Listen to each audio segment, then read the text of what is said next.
जौनपुर नामक छोटे से गांव में काफी कम आबादी रहती थी। वहाँ के लोग काफी कम पढ़े लिखे थे। गांव में एक स्कूल तो था, परंतु लोगों में जागरूकता की कमी के कारण बहुत कम बच्चे ही उस स्कूल में पढ़ने आते थे। गांव में ज्यादातर किसान रहते थे। इसी गांव में सतिया नाम का एक किसान रहता था, जिसका बेटा दीपक गांव के स्कूल में 12वीं कक्षा में पढ़ता था। अरे बेटा, अब तुम्हारी 12वीं की परीक्षा होने वाली है। उसके बाद क्या सोचा है? 12वीं के बाद पढ़ाई की कोई सुविधा नहीं है। पिताजी, 12वीं के बाद मैं शहर पढ़ने के लिए जाना चाहता हूँ। मेरा एक दोस्त भी आगे पढ़ने के लिए शहर जाएगा। सत्या ने बेटे की पढ़ाई के लिए कुछ पैसे जोड़ रखे थे। दीपक आगे पढ़ने के लिए शहर चला गया। उस गांव में एक रेलवे स्टेशन भी था, जिस पर इक्का दुक्का ट्रेनें ही आती थीं और बहुत कम लोग ही शहर से बाहर जाते थे। एक दिन गांव के कुछ बच्चे स्टेशन के पास खेल रहे थे। तभी स्टेशन पर ट्रेन आकर रुकी और कुछ देर में रवाना हो गई। वो बच्चे ट्रेन जाने के बाद आपस में बात करने लगे। अरे भीमा कहाँ गायब हो गया? अभी तो वो हमारे साथ ही खेल रहा था, बस बॉल लेने ट्रेन की पटरी की तरफ गया। काफी देर खोजने के बाद भीमा नहीं मिलता। भीमा के माँ बाप बहुत परेशान होते हैं। अरे मेरा बच्चा कहाँ चला गया? वो तो आराम से सभी दोस्तों के साथ स्टेशन के पास खेल रहा था, तो आखिर वहाँ से कहाँ गायब हो गया? तभी उसके साथ खेल रहे बच्चों में से एक बताता है, हम लोग सब स्टेशन के पास ही खेल रहे थे। तभी अचानक ट्रेन आकर स्टेशन पर रुकी। इतने में भीमा गेंद लेने के लिए पटरी की तरफ भागा। फिर न जाने क्या हुआ, वो वापस ही नहीं आया। ट्रेन तो 5 मिनट बाद वहाँ से रवाना हो गई, पर भीमा कहीं नहीं मिला। सारा गांव उस बच्चे को ढूंढकर परेशान हो जाता है, पर वो कहीं नहीं मिलता। इसी तरह कुछ दिनों बाद एक और बच्चा स्टेशन के पास से ही गायब हो जाता है। गांव भर में इस बात की चर्चा होने लगी। अरे भैया, ये सब क्या हो रहा है? ऐसे बच्चों का गायब होना चिंता का विषय है। आखिर स्टेशन के पास खेलते हुए बच्चों में से ही कोई गायब क्यों होता है भाई? और जब वहाँ ट्रेन आती है, उसी के बाद दोनों बच्चे गायब हुए। यानी कि इन बच्चों के गायब होने में उस रहस्यमयी ट्रेन का ही हाथ है। उसी ट्रेन में ही उन बच्चों को अगवा करके ले जाया गया है। हाँ, ये तो बहुत चिंता की बात है। 2 बच्चों का गायब होना कोई इत्तेफाक नहीं हो सकता भैया। जरूर ट्रेन में ही कोई व्यक्ति बच्चों को लेकर गया है। परंतु हम अब क्या करें? हम सभी को अपने बच्चों को स्टेशन की तरफ जाने से मना करना पड़ेगा। भाइयों, कहीं कोई भूत प्रेत हमारे बच्चों को गायब तो नहीं कर रहा ना? अरे भाई, अब तुम और मत डराओ हमें। वैसे ही गांव वाले सब के सब डरे पड़े हैं। सतिया के कान में भी ये बात पड़ी। तब उसे भी समझ नहीं आया कि ये सब क्या माजरा है। लोगों ने स्टेशन की तरफ जाना डर के मारे छोड़ दिया। दीपक शहर से छुट्टियों में कुछ दिन के लिए गांव में रहने आया। उसने भी गांव वालों से और अपने पिता से बच्चों के रहस्यमयी तरीके से गायब होने का किस्सा सुना। अरे भाई, मैं ये क्या सुन रहा हूँ? गांव से 2 बच्चे किस तरह स्टेशन के पास से गायब हो गए? हमें इस बात की तह तक जाना चाहिए, वरना तो डर के मारे कोई स्टेशन की तरफ जा ही नहीं पाएगा। हाँ भाई, हमें जरूर कुछ करना चाहिए, लेकिन कुछ लोग इसे भूत प्रेत का साया भी बता रहे हैं। क्या यार, तू भी पढ़ा लिखा होकर किन बातों में विश्वास कर रहा है? माजरा कुछ और है। 2 बच्चों में से एक बच्चा मेरे दोस्त का छोटा भाई था। उन लोगों का दुख मुझसे देखा नहीं गया। कुछ दिनों बाद ही स्टेशन से कुछ दूर खेत में कुछ बच्चे खेल रहे थे।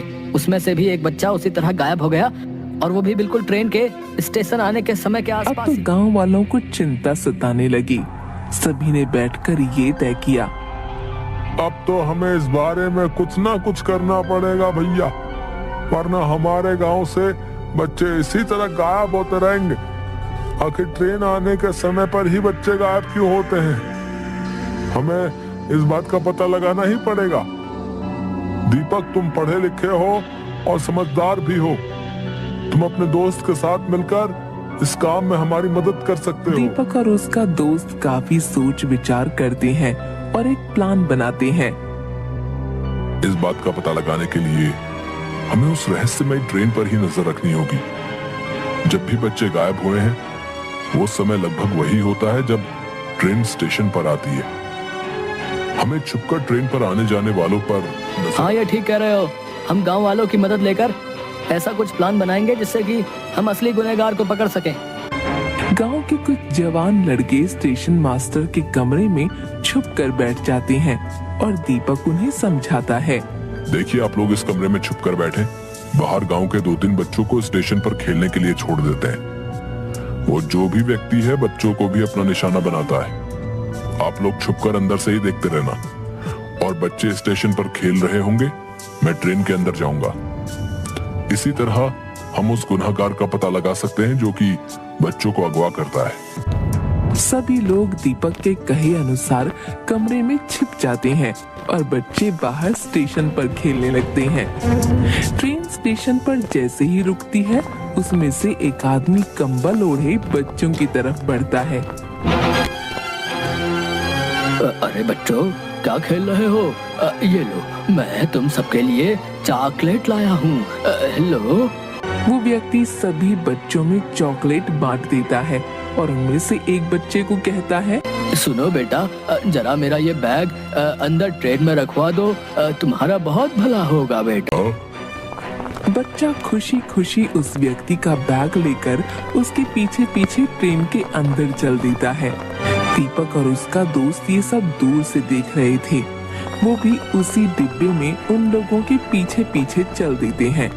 दीपक देखता है कि वो व्यक्ति उस बच्चे के बैग रखने के बाद उसके मुंह पर रुमाल लगाकर उसे बेहोश कर देता है और वहीं सीट पर सुला देता है।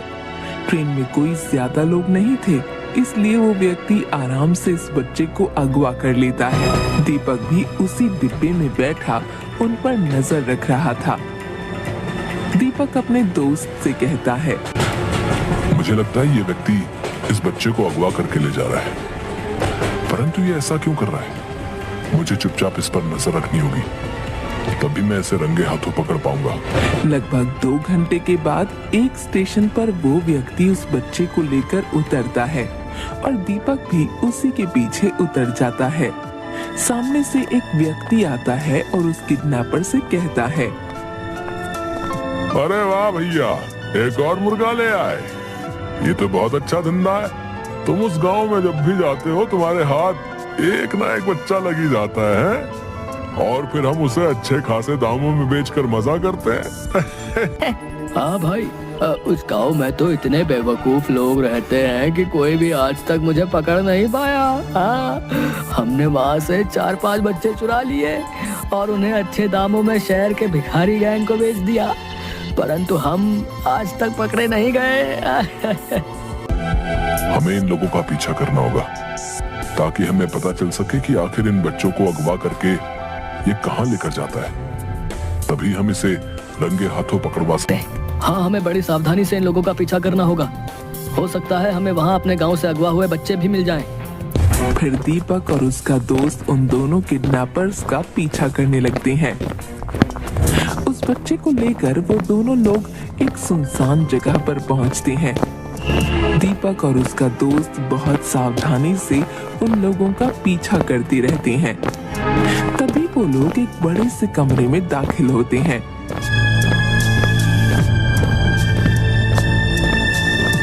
सामने बैठा एक व्यक्ति किडनैपर से पूछता है, आ गए तुम लोग एक नया शिकार लेकर? अब तो हमारे पास बहुत से बच्चे हो गए हैं जिनसे रोजाना भीख मंगवा कर हमारे पास बहुत माल इकट्ठा हो जाता है। सामने का नजारा देखकर दीपक और उसके दोस्त के होश उड़ जाते हैं। दीपक और उसका दोस्त चुपचाप बाहर आ जाते हैं। ये लोग तो बहुत जालिम और खतरनाक लोग हैं। इन्होंने इतने मासूम बच्चों को किस तरह मार मार कर अधमरा किया हुआ है और अपने फायदे के लिए उनसे भीख मंगवाते हैं, परंतु ये बहुत खतरनाक लोग हैं। हमें इन्हें पकड़ने के लिए पुलिस की मदद लेनी होगी। हाँ दीपक, तुम ठीक कह रहे हो। इन मासूम बच्चों की जान बचाने के लिए हमें इन जालिमों को रंगे हाथों पकड़ना ही होगा और ये काम हम दोनों अकेले नहीं कर सकते। हम लोग कल पुलिस के साथ प्लान बनाकर इन्हें रंगे हाथों पकड़वाएंगे और इन मासूम बच्चों को इस नर्क से आजादी दिलवाएंगे। दीपक अगले ही दिन वहाँ के थाने में जाकर पुलिस इंस्पेक्टर को सारी बात बताता है कि किस तरह वो लोग बच्चों को अगवा कर इस धंधे में लगा देते हैं। हम आप लोगों की बहादुरी और जज्बे की दाद देते हैं। आप लोगों ने इतनी हिम्मत करके और अपनी जान जोखिम में डालकर इन लोगों का भांडा फोड़ दिया। अब आपको चिंता करने की ना कोई जरूरत नहीं है। कल हम लोग आपके साथ चलकर उन्हें रंगे हाथों पकड़ के उन्हें जेल में डाल देंगे। और चारों तरफ से उस जगह को घेर लेते हैं। अरे सबके सब घेर लिए गए हो, अपने हथियार फेंक दो और अपने आप को पुलिस के हवाले कर दो। सभी अपराधी पुलिस द्वारा हिरासत में ले लिए गए। अरे तुम लोग कौन हो हैं? और इन बच्चों को अगवा क्यों करते हो? जल्दी सब बताओ। पुलिस की मार खाने के बाद वो दोनों किडनैपर सारा सच उगल देते हैं। हम लोग गांव से बच्चों को चुराकर शहर में भिखारी गैंग को बेच देते थे। हमें इन बच्चों को बेचने पर अच्छी खासी रकम मिलती थी। वे लोग इन बच्चों के हाथ पैर तोड़कर इनसे भीख मंगवाते थे। ये लोग काफी समय से अपना धंधा चला रहे हैं दीपक। तुमने इन लोगों को पकड़वा कर बहुत अच्छा किया। इन लोगों ने और भी कई गांव के इस तरह के बच्चों को ट्रेन में अगवा किया है। जिस गांव की आबादी कम होती थी वहीं के बच्चों को ये लोग निशाना बनाते थे और हम लोग काफी समय से इनकी तलाश में थे, परंतु इनका कोई सुराग हमें नहीं मिल पा रहा था। तुम लोगों का बहुत बहुत धन्यवाद जो तुमने इतनी हिम्मत करके इन लोगों को रंगे हाथ पकड़वाया भी। ये तो हमारा फर्ज था इंस्पेक्टर साहब। ऐसे लोगों को तो सलाखों के पीछे ही होना चाहिए। इन्होंने न जाने कितने घरों के बच्चों को उनके माँ बाप से जुदा करके अपने फायदे के लिए बेच दिया। पुलिस उन गुनहगारों को जेल में डाल देती है और सभी अगवा हुए बच्चों को आजादी दिलवा देती है। दीपक अपने गांव के चारों बच्चों को वहां देखकर बहुत खुश होता है। और बाकी बच्चे हमें मिल गए हैं। अब हम इन्हें गांव वापस ले जाकर आपसे इन्हें मिलवाएंगे तो वो लोग कितने खुश होंगे। दीपक और उसका दोस्त उन बच्चों को वहां से छुड़वाकर गांव वापस ले आते हैं। गांव वाले अपने बच्चों को जिंदा वापस देखकर बहुत खुश होते हैं और दीपक और उसके दोस्त का शुक्रिया अदा करते हैं। दीपक और उसके दोस्त ने समझदारी और हिम्मत से काम लेते हुए इन लोगों को सलाखों के पीछे पहुंचा दिया। अब गांव वाले बहुत खुश और निश्चिंत थे।